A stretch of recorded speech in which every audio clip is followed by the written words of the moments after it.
I wanted to squash the myth that's going around about the level 70 boost available pre-Wrath of the Lich King. The most important thing, for example, as a druid, is you'll actually get 2 sets of armor, and here are some of the stats that you're going to get. They're part of what's called the collective set. Okay? Naturally, this is more for caster, like resto balance. Okay? You also get 4 bags, a 14 slot, the Draenic leather.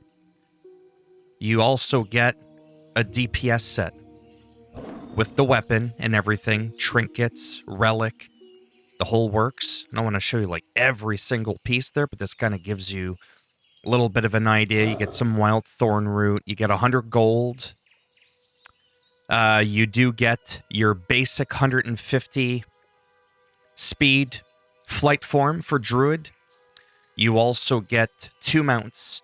You get the Eben Griffin, and you get the Swift Epic Storm Saber. You do get to ride at 100%. Okay? And for example, it's going to depend on your class. Like, naturally, I'm a druid. So I actually ended up spawning inside of Stormwind. And when you talk to the NPC in front of you, you'll have like a package for you, a care package. You'll open it up, get a couple of rinky-dink things. And basically, you'll do a few quests for him. Like one, he'll have you buy a skill. There'll actually be one skill that you don't have left because you have all your skills but one. It'll cost you like 6 gold. However, the reward is like 10 or 15 gold for doing the quest. Then the other quest will be to spend 5 points in your talent tree. You turn that in. Now we're tasked with heading on over to Shatrath City, and you'll actually be gifted a teleport scroll of Shat.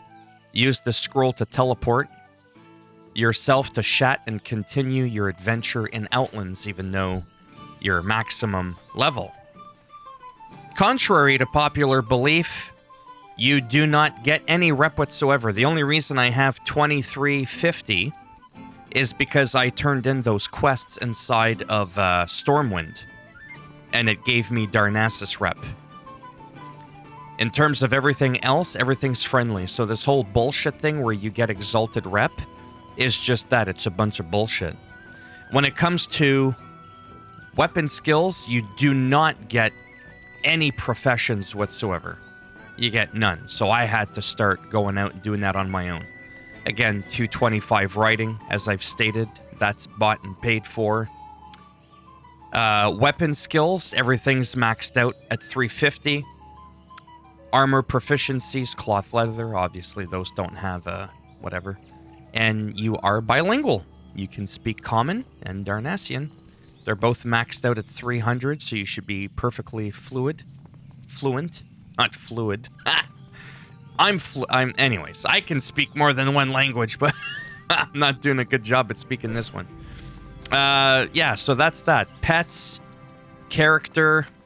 I mean, I don't really know what else to say. I don't think there really is much else to say. Oh, you do get all the flight paths. Those are all unlocked for you.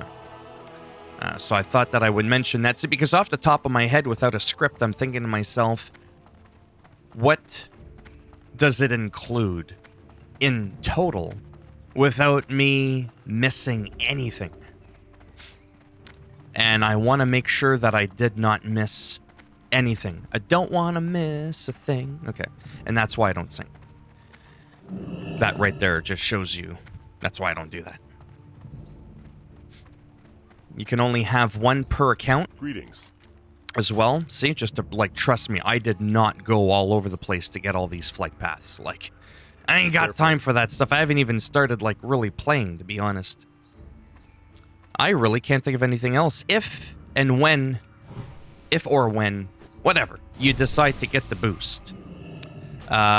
Do not panic. Oh my god, it might take a couple of minutes. So right here, where the mouse is, there's going to be, like, a little portrait. Excuse me. Sort of like a little circle emblem thingy with like a blue iceberg looking ice crown citadel thingy looking thing right around here. It could take a couple of times for you to close the game, come back in, and then when you click on it, it'll prompt you to either make a new character from scratch or boost one of the current ones. Obviously, you can pick whatever realm you want. Again, you can only choose to have... Excuse me. You can only choose to have one boost per account. So it's like once you boost it, that's it. As you can tell, I haven't really played Classic too seriously as of late. I got a 67 Druid, a 64 Death Knight, and I think the idea is I'm going to go with that Druid that I have to play with a real-life friend of mine that I have, just kind of casually play. I'm still going to keep this Druid. Honestly, I'm probably not going to bother playing him too much.